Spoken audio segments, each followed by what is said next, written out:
Hello, I'm your host, Grayson Brulte. Welcome to another episode of SAE Tomorrow Today, a show about emerging technology and trends in mobility with leaders and innovators who make it all happen. On today's episode, we're absolutely honored to be joined by Tom Walker, CEO at DroneUp. On today's episode, he'll discuss DroneUp's commercial deployments and the company's focus on safety. We hope you enjoy this episode. Tom, welcome to the podcast. Thank you for having me. I'm excited to have you here because drones will have a positive impact on the future delivery. Drone delivery is real. It's happening today. Drone delivery is doing it. But most importantly, Tom, thank you for your service at what you serve for the United States Navy. Oh, thank you very much. Tom, you founded DroneUp in 2016. In drone world, that seems like forever ago, back to when the Jetsons were starting to come out with Hanna-Barbera television.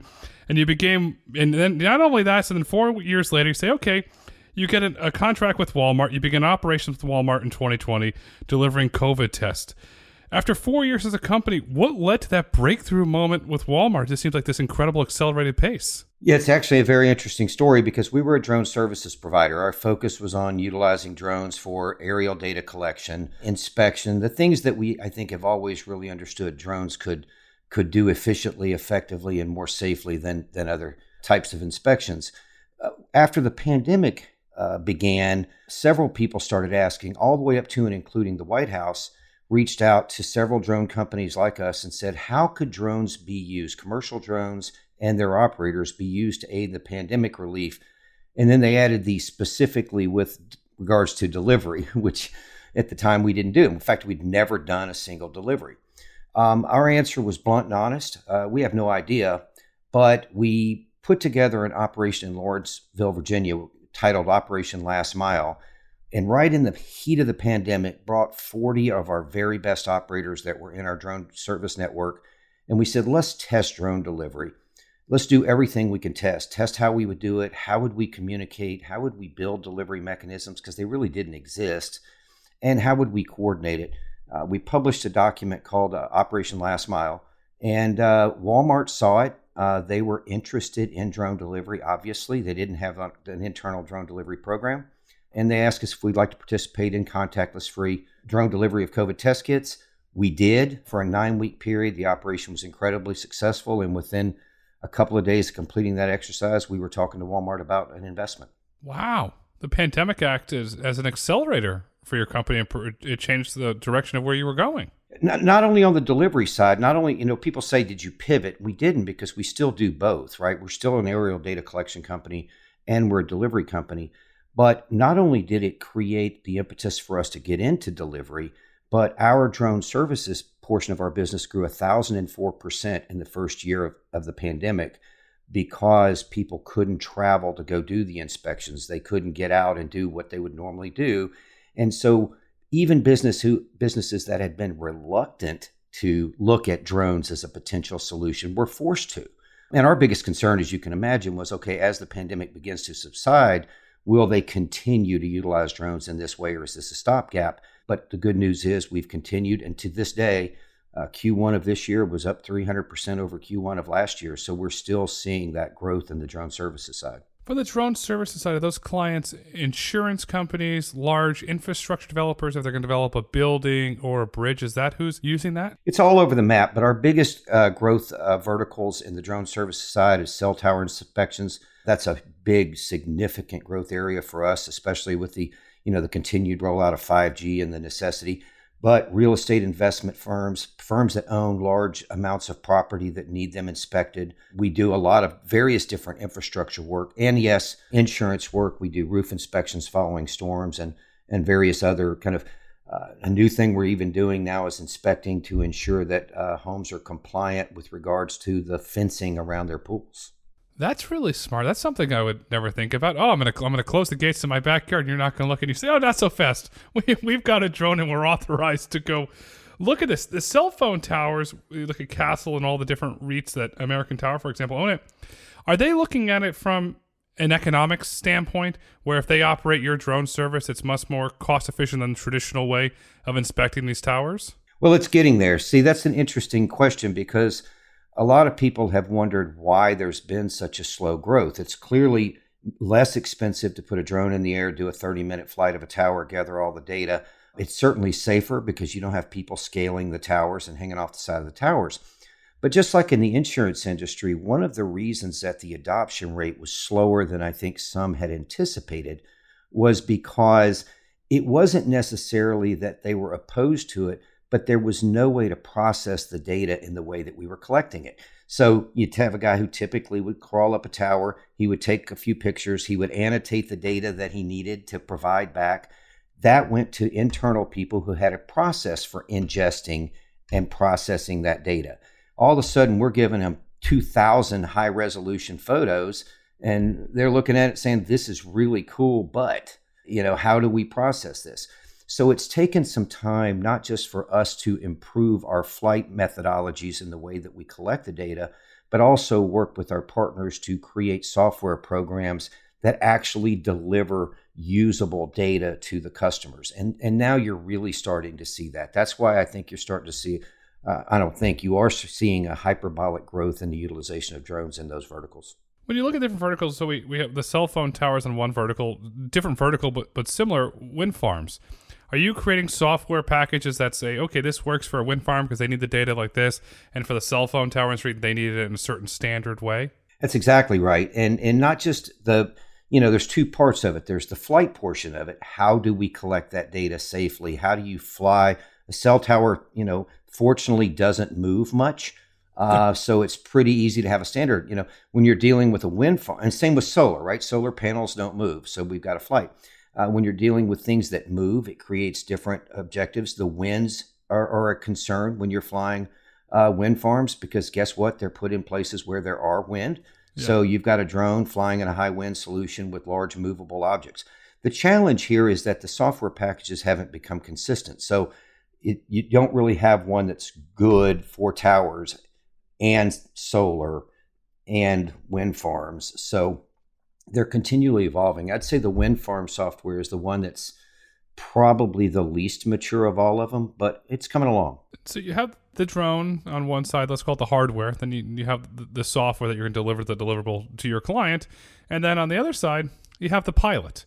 Are the pilots trained? So you have a pilot to fly for Walmart, a pilot to fly for cell phone towers, a pilot to fly for the windy environments, or is it just a general training course that your pilots go through? No, not at all. So we have the only fully committed training facility at Richard Bland College here in Virginia. And so, for example, at that school, before you can go out and fly at Walmart, and you got to remember, we'll come back and talk about flying. I mean, everything we're doing today is autonomous. And I don't mean waypoint designated. I mean truly using environmental conditions to create autonomous routes. So, but in that condition, you have to remember, you still have to be able to take over and fly manually and operate those sticks. So part of the challenge is we train the pilots and we send them out in the field. And I'll talk about the training program in a moment. And then they spend 99% of their time just monitoring a screen and the autonomous operations of the drones. And so the challenge is, how do you prevent them from getting rusty on that manual operation when they have to, right? And so, but backing up, our training program, it's a week of online training before they even go to the academy. Then they go to the academy, they live there for a week. And we have dormitories, we have dining facilities, we have cell towers on the ground, we have bridges on the ground, but we also have a BVLOS corridor there, so we can practice, doing deliveries in a beyond visual line of sight environment. And they live there. They train during the day, they train at night. And all that 2 weeks of training gives them the permission to do is show up to one of our delivery hub locations. And at that point, they have to go through a rigorous weeks of getting signed off in every single area. It is a highly regulated and controlled training environment that we have. And we developed it because we realized that the magnitude of the responsibility we have when we're in 34 different locations doing deliveries into neighborhoods every day. We drive a culture of safety and a culture of training and a culture of accountability every single day, from the day they step up to the academy till the day they're in the field. It sounds a lot like the military. Is that where you got the inspiration for this, to develop a no-nonsense, by the book, do it right all the time attitude? Absolutely. And the other thing we've really focused on is trying to be the smallest big company that you can be. I talk a lot about, people say, what's the biggest influence the military had? I don't know that there's one or two or three even, but I'll tell you the top ones. The first thing that we have in our company is a people first mentality. If we don't have people that take responsibility, take accountability, then it doesn't really matter, right? The second thing is we try to maintain that small team culture. No matter how big we get, how do we continue to operate like a small? I came from the special operations community. I was in the submarine community. These were all small teams that had to be able to operate and get along and work together. But the third thing is I tell our every single employee that joins with us that we're leaders in the industry. And when you acknowledge leadership, that's not being arrogant or cocky. That's accepting the responsibility that you have. And that is a responsibility to hold others accountable, be willing to be held accountable, and put safety first and safety over revenues every single day. And I think those are the kind of the key things that I took from the military. Safety over revenue, that's something more companies in emerging technology space should follow. Some companies, not yours, take shortcuts and they put revenue over safety. You're doing the right thing. You're putting safety over revenue. You have a leadership, people first culture. Is this one of the key ingredients that resonate with Walmart? Not only did you have the tech that worked, but you had the culture that would mesh to ensure that the Walmart brand wouldn't be damaged. It's in such a very important brand. I think what really meshed with us in Walmart was first, yes, that we have this culture of safety that I don't think they had typically seen in some of the other different operations. But I would also say we had a very similar core set of fundamentals before we ever even started working with Walmart, and that is the customer experience first, and how do we use drones to make the people's lives better. And it's interesting because when you listen to Walmart, it's saving money, making people live better, and so I think they like that. I think they also appreciate our humble approach. One of the things that the CEO of Walmart heard me say to the team during a briefing one day is don't ever tell anybody how we're better. Tell them how we're different and let them decide if it's better. So you'll never see in any of our materials, we're the best of this, we're the best of that. We never say that. We always simply say we tend to do things differently, and then you tell us if you think it's better. It's beautiful. It's a humble culture. Walmart's culture, from all the public documents I could read, it's a very humble culture, and a lot of the employees and executives that when they travel, they have to share a room in a hotel. It just kind of goes into their culture. I want to get into the customer experience here because you're operating in select markets in Texas, Arizona, and Florida with Walmart. I'm a customer, Walmart Plus customer, and let's say I order an item.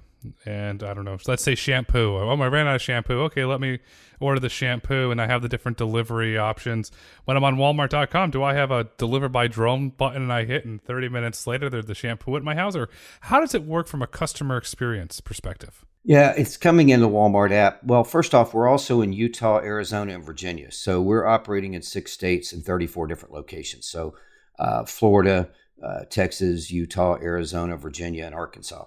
And interestingly enough, we rolled all of those out right at the very end of the year. So our big joke internally is we had to get 34 open by the end of the year. We opened the last one on December 30th, so we had all the time in the world left over.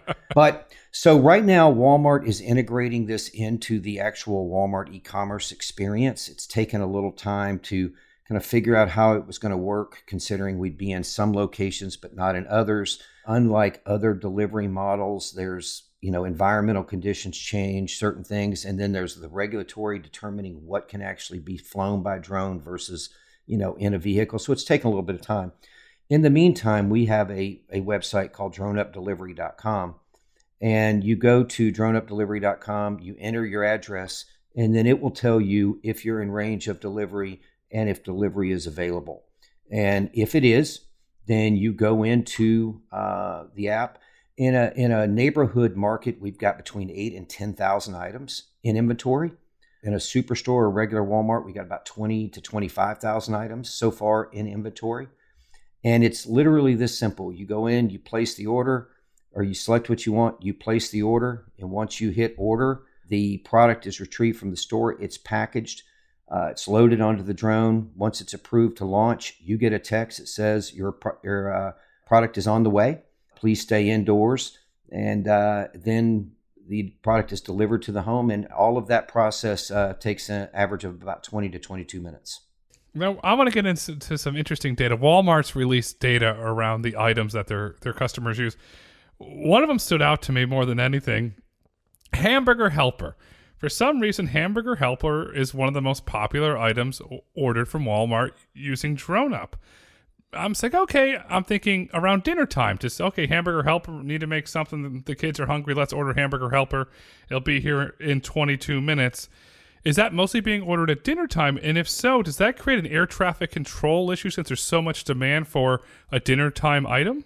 We haven't reached a point where that's been a problem yet. We have excess delivery capacity at every one of the locations, but we just increased the inventory. So prior to a few weeks ago, we only had a few hundred items.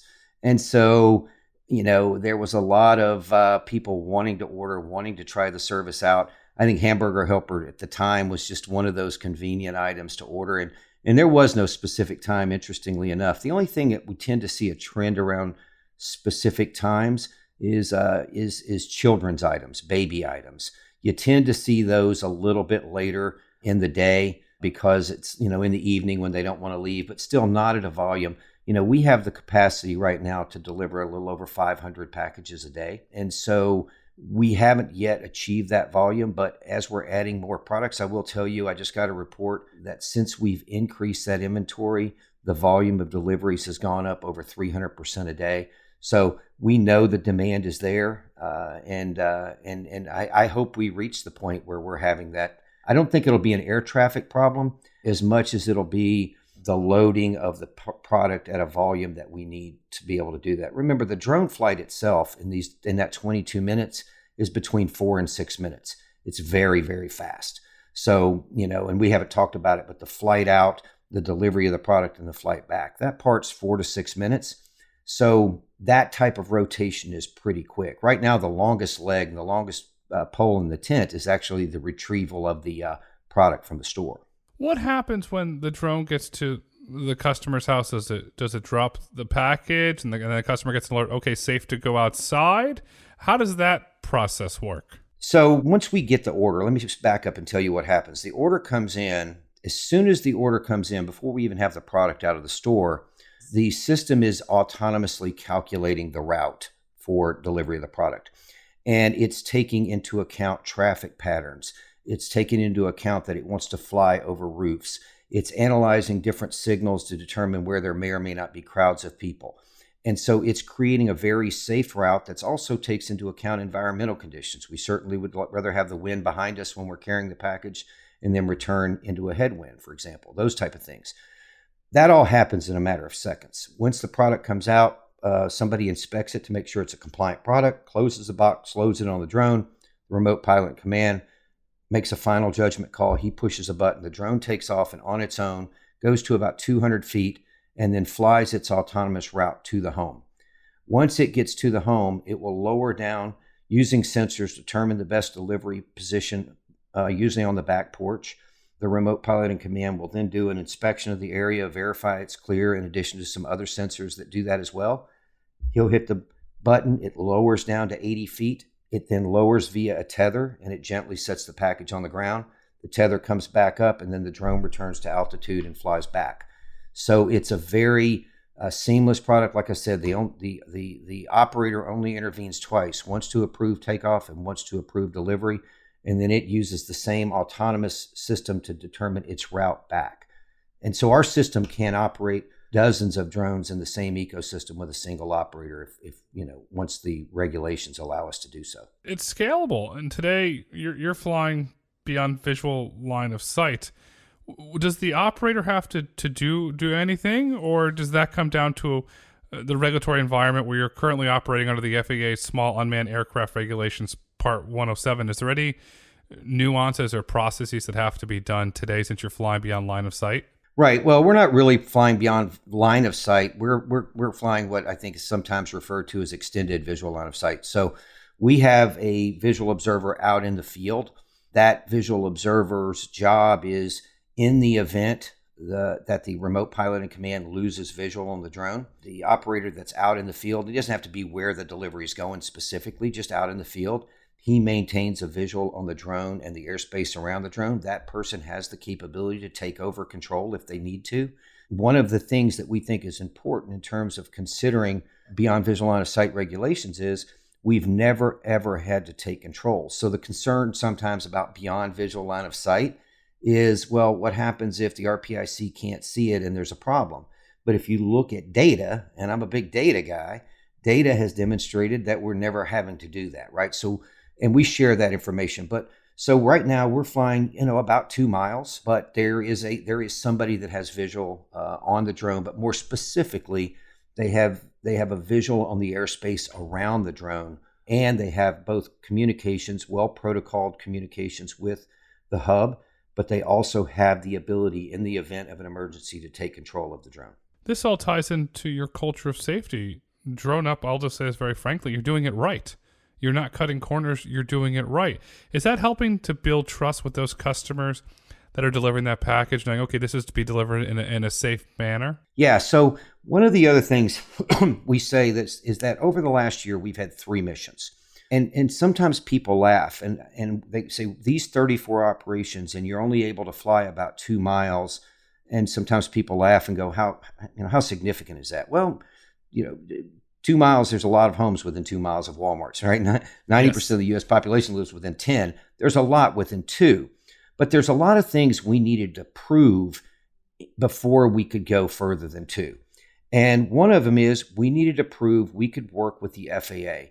We could coordinate, develop a relationship, tell them what we're doing, because we view the FAA as partners, where, a lot of people in our industry really just feel like the FAA are the bad guys.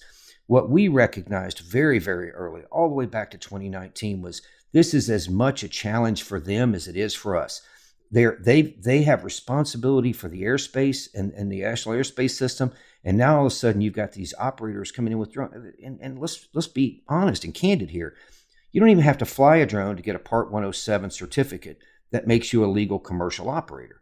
So I have always been respectful of the FAA's position. So mission number 1 was to demonstrate to them that we could put hundreds of thousands of flights in the air, come out. I mean, we've had over a dozen FAA visits to our hubs. They've all gone well. We invite them. We actually, every time we open up in an area, we invite the FAA to come out. So mission number 1 was to prove that we could build that relationship with the FAA. Mission number 2, which was interesting, was to prove that we could scale. Nobody had ever built a drone operation that has 350, 400 operators doing deliveries every single day in multiple states. Could we even do that? And that's where the training academy became important, building supply chains for products that don't exist, right? I mean, we're sitting there saying, we need this type of battery and we need thousands of them, and there's nobody out there. So we had to prove that we could scale. But the third thing we had to prove, and it's one of my favorite, I'll tell you a story about it, but one of my favorite things is we had to prove that communities wouldn't come out with pitchforks and try to burn down our facilities and the Walmart facilities for putting drones. Would communities actually embrace it? So what we've done is a couple of things. The first thing that we do is we have a process called Cone Talks, where we invite the public to come out, visit the hub, walk around, touch the drone, answer questions, ask questions. We answer questions. We do free delivery demos to the city council, to the chambers, to anybody that wants to see it. We do that in every community that we go in. And so even when you have people that sometimes are a little concerned, and I get it, this thing's flying over my neighborhood. Are you safe? Do you know what you're doing? Are you spying on me? We address all those concerns. I'll tell you a quick funny story back from North Las Vegas. When we were doing COVID test kit delivery, you had a choice. You could come to the Walmart, drive through the parking lot and get a free COVID test kit, or you could have it delivered by drone. And so we had all of these people who were like, I am not getting in my car, not in the middle of COVID. I am not driving to Walmart to get a COVID test. We would then deliver them the COVID test kit by drone, and they would drive to the Walmart to tell us how cool the delivery was. And we kind of realized at that moment that Walmart had made a really brilliant move in using COVID test kit delivery as a test, because people needed these kits and they did not want to get in their cars. And it gave us a chance to demonstrate that we weren't just a bunch of cowboys out flying drones, that we had a professional operation. And granted, at that time, it wasn't nearly what it is today, but we've come a long way. But you achieved the most important aspect. You built public trust.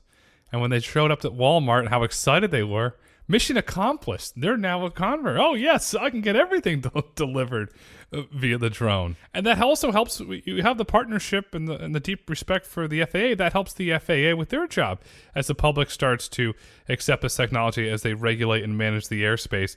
And from a regulation standpoint, are there any new regulations for drones that are currently in the works? Is Congress talking about anything? Is the FAA currently debating anything? Yeah, there's a whole lot of things going on. I mean, first off, we just completed recently the Beyond Visual Line of Sight ARC, which was the, Aviation Rulemaking Committee. And we, the industry, sat down with the FAA and each other and said, what could the rules look like that would help us achieve Beyond Visual Line of Sight operation more quickly?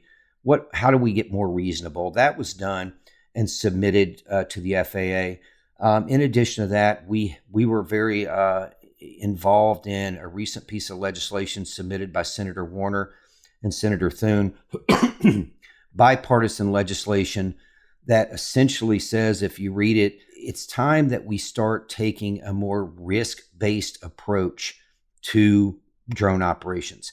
If you're looking at the certification process right now, and if we're having to go through a Part 135 and all of that, these drones that weigh less than 55 pounds, and I want to be clear, people forget this, it's 55 pounds total with payload. So it's not like 55 plus the weight, it's 55. So these drones are like us, we got a 15-pound capacity. So the drone's, 35 pounds or, 38 pounds.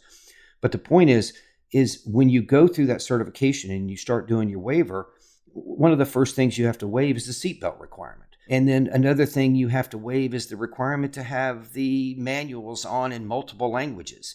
It's never really made sense. And so then you go back and you look and you say, well, how many serious injuries have there been by drones in the last 5 years alone?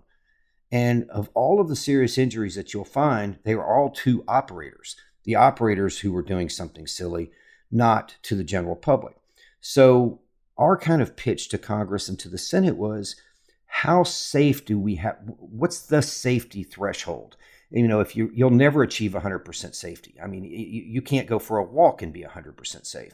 So what we like about the new kind of approach, both from Senator Warner and Senator Thune's bill, from the rulemaking committee, the BVLOS ARC, from what the legislation that's going into the FAA reauthorization bill, is really more about a risk-based approach under small sub 55. Look, demonstrate that you've got a safety plan and that you meet a minimum safety standard. Quit making everything rule by exception. And so this is the first time. I used to tell people the problem with our industry and why so many good companies aren't around anymore is we were having to guess where the regulatory puck was going to be, right? Because there really was no roadmap for what we were doing. So you were kind of like, the technology radius for where the puck's going to be is this big. The where the regulations puck is going to be this big. And that's very hard to do for startups, right? It's very difficult when you don't know where you need to be 2 years from now. It's hard for any company, but it's especially hard for low-funded startups.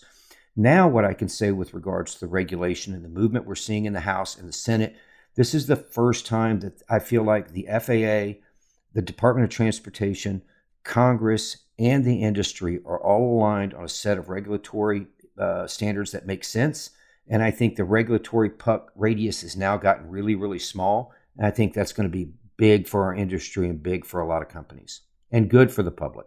It's good for the public, but more importantly, it's good for the U.S. economy. Companies like yours, you're going to create jobs. As Senator Scott says, jobs, jobs, jobs. The drone industry is going to create jobs. The bill that you mentioned with Senator Warner and Senator Thune, was that the Increasing Competitiveness for American Drones Act of 2023? Is that the legislation that you were mentioning? That's the correct, yeah, that's the one. And what's interesting on that, I've heard some opinions where one of the things that Senator Warner commented on was that it would help increase U.S. manufacturing capabilities and opportunities. And I've heard a lot of people say, no, it doesn't do anything for that. All it does is expand the opportunity to fly beyond visual line of sight and drive demand for drones. But the problem is You got to have demand before you're going to have companies manufacturing large volumes of platforms. It is just like, it's just like us right now. How many companies can we go out to in the United States and put in an order for 1,000 drone delivery capable drone platforms today? Not one. There's not one company that could produce 1,000 of those that would meet our standard and operate under our software and under our guidelines. Now, there's some out there, but we couldn't just go place an order. We'd have to set it would take us a year to get aligned on that. But once there's more standards put in place, once we all know both what are the typical software integrations, what does the detect and avoid standards look like, what do all of these things actually, how do they all tie together, then you're going to see U.S. companies start to manufacture at scale. So I do believe that the bill not only will drive the opportunity to provide the public a better service through delivery, but I think it will drive U.S. innovation, and I think it will drive and increase manufacturing of some highly capable platforms in the United States. And manufacturing jobs are good, high-paying jobs. It was then Mayor Gimenez, now Congressman Gimenez of Miami-Dade. That's what he was trying to do. That was one of his agendas to turn it off. Manufacturing jobs in South Florida. We need to diversify our economy. We need manufacturing jobs. This bill is a potential opportunity to manufacture those drones in South Florida. This is funny. I don't want to name drop, but I actually had a dinner with him in Florida about 3 or 4 months ago when we were trying to get his support because we're big in Florida. And he turned around to me and he said, "How many manufacturing jobs do you have at Drone Up right now?" And I said, "Well, we don't really have manufacturing jobs." He said, "Let me rephrase the question." He said, "If you continue to grow, how many manufacturing jobs are you going to create?" And I said, "Thousands." And he said, "Okay, I'm in." Now, when you said that, I kind of recalled that conversation that he was pushing that. There you go. And he's a sitting U.S. congressman now in a very populous and a growing county that wants those manufacturing jobs. So you're going to create the manufacturing jobs, but then you have the national security issue that Congress is currently debating around the technology. We see certain drone manufacturers are banned from working with the armed forces. They're banned on certain governmental properties. You can also make the argument this increases national security. Is that also winning over votes in Congress? It's one of the very first things that we highlight. The drone platforms that we use for delivery here in the United States are manufactured in the United States, just up the road in Maryland. All of the components are either manufactured by friendly countries or in the United States. The software is all mostly our software, with the exception of some partners like Arterion, Elsight, and others that they're friendly country software. It has a huge impact, and I believe is also important to our partners and our customers. So you have it's very important, and I think it's important for the U.S. economy. So you have the friendly countries, the national security mindset. Is that what's allowed you to expand into the maritime sector, since that is a very important security element that you cannot put spying operations just due to what's going through there? We have access to a lot of platforms, and the platforms we use for delivery and the platforms we use for inspection, the platforms we use for first responder and public safety, those are all a little bit different. I would maybe not a little bit, maybe a lot different. But, what happens with us is when we meet with one of these partners, a maritime partner or specifically ports, we'll say, what are your requirements for the platforms that we use? And we get them from them, and then we move past that. What is it now we want to do? How are we going to collect this data? Is this supposed to be a visible security type of project, or is this supposed to be more covert? There's a lot of questions that are asked, but fortunately, it's not the American-made component of us that gets us into those, because we're going to use whatever they define. But to your point, it's almost always American-made components, right? When you sit down, let's just call it for political neutrality purposes, Acme Port. When Acme Port approaches you and says, "Hey Tom, we'd like to do X, Y, and Z," do you sit down and you map out all the operations with them? Is that how you deploy in the ports, or do you kind of go in there with that, this is our maritime/port solution? No, we never do that. And the reason is we know that we will never understand their business more than they understand their business, for one. Two, they've already been doing security. So how do we augment that security? Usually the question, rather than saying, here's how we're going to help you, is we're going to say, what are the areas you would like better visibility in? What are the areas you struggle with? And then what platform might we bring? Is it just visual? Is it thermal? Is it, some type of hyperspectral? Is it putting gas or nuclear detection devices? I mean, what exactly do you need? And then we put together an operational plan and proposal that kind of fills the gaps that they need to fill. You're building a bespoke product that they're actually going to use. You're not saying, here it is. You're listening to them and building a bespoke product that they're going to use. That's a game changer. It is, but I would argue that it's a bespoke product for the first one or two, because at the end of the day, all ports have the same issue, mostly the same issue, depending on whether a military port, maritime port, or commercial, it doesn't matter. But the point is we don't know what those gaps are. So by having the first one or two tell us, now, the follow-on to your question would be 6 months or a year from now, I do hope we're going in with solutions that we can just sit down and hand them. But again, we're as great as this industry is and as mature as it's starting to feel, we're still very, very new. It's still that's why when you made the comment 2016 is an eternity in our industry, we still got a lot to learn. So I think the better thing for folks in our industry, us, other companies, is to go in with a humble, tell us what you need and let us figure out how to help. Well, it's a very new industry. You're racking up wins on the board. You're racking up experience. I like the different, you have the delivery with Walmart, you have the commercial operations in maritime, you have it with cell phone towers, and putting this all together, let's put it in a blender for a matter of fact. In your opinion, what is the future of commercial drone operations?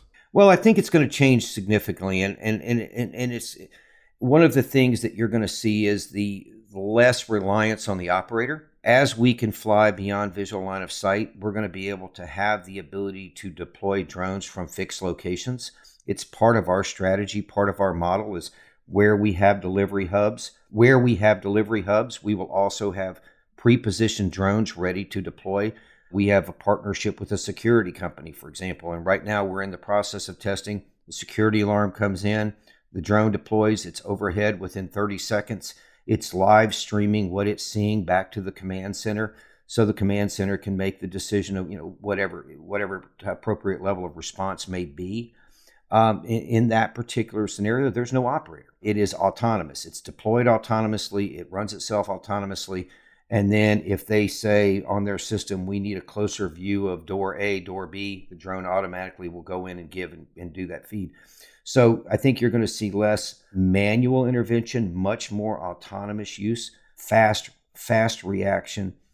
And that's why you'll hear the term, and I'm not a big fan of the term, but it's become ubiquitous, so I'm just going to have to accept it, is the drone in a box, where you literally just have a drone sitting in a secure facility ready to launch within seconds. To me, I look at the security. You could potentially lower homeowner insurance, and I also look at it in a disaster that's potentially hit with a hurricane. Perhaps you have these pre-staged, and the first responders can launch the drones. Is that something that you're looking at, having a secure launch facility, part of FEMA or another organization, where they could throw the drones up, inspect, instead of putting a potential human in harm's way? Well, I mean, that's what we're doing with the security companies. We're also testing this out with fire departments. Depending on the statistic that you believe, less than 5% of fire alarms are actually real alarms. But we're deploying these trucks 6 miles a gallon. We're putting them on aging infrastructure. We're driving over to the other side of town to realize that, there's no fire, there's no issue, there's no anything. And so by being able to, for example, in that particular case, deploy a drone immediately, put it over a facility, have smoke sensors, have thermal sensors, you can determine right away whether or not this is a false alarm or not. Just look at the savings in terms of fuel, in terms of infrastructure, in terms of impacts to traffic and other people's daily lives, noise of the trucks flying. I mean, there's so many things that when you start trying to check off the benefits, it just becomes almost overwhelming.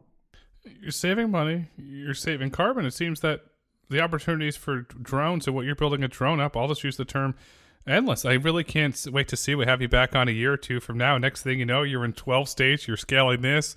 You helped with this hurricane, helped with that first response. Okay, you're going to keep growing, Tom.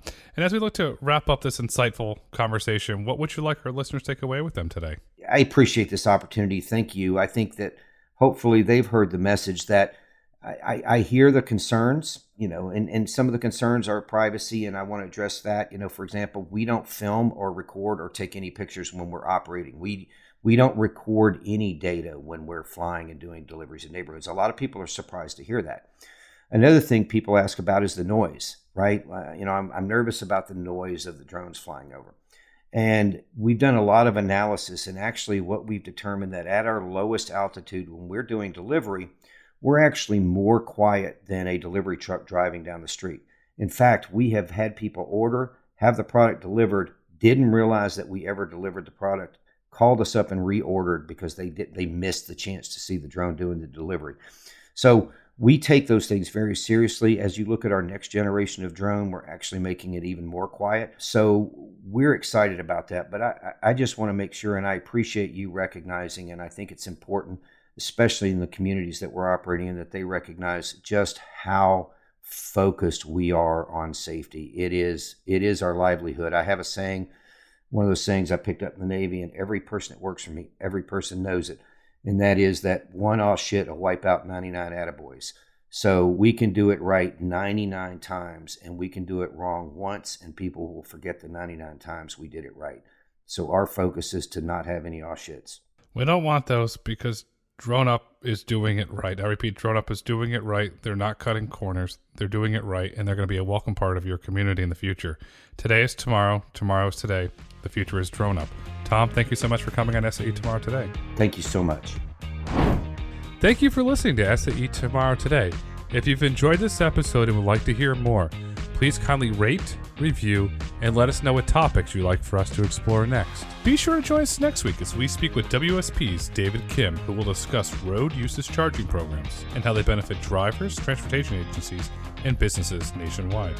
SAE International makes no representations as to the accuracy of the information presented in this podcast. The information and opinions are for general information only. SAE International does not endorse, approve, recommend, or certify any information, product, process, service, or organization presented or mentioned in this podcast.